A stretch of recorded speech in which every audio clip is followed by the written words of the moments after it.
माझं नाव सुनील भीमराव गायकवाड. मी तिळवणी तालुका हातकणंगले जिल्हा कोल्हापूर येथील राहणार आहे.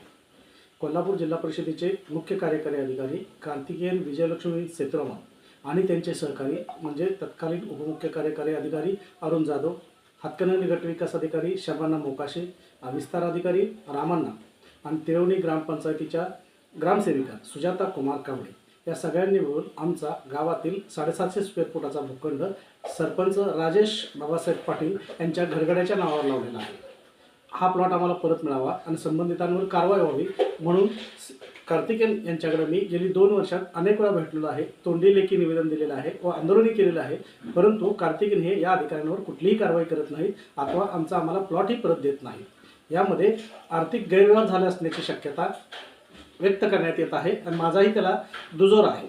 तसेच बेकायदेशीरपणे प्लॉट नोंदणी झाली म्हणून मागासवर्गीयांचे 15 प्लॉट मुख्य कार्यकारी अधिकारी कार्तिकेयन यांनी सरकारी हक्कात जमा केलेले आहेत. ते मागासवर्गीयांचे प्लॉट त्यांनी काढून घेतलेले आहेत, परंतु अशाच पद्धतीने नोंदले गेलेले गावातील असंख्य सवर्ण समाजाचे प्लॉट त्यांनी एकाही सवर्ण समाजाचा प्लॉट ताब्यात घेतलेला नाही. तेथेही त्यांचा पक्षपातीपणा दिसून येतो.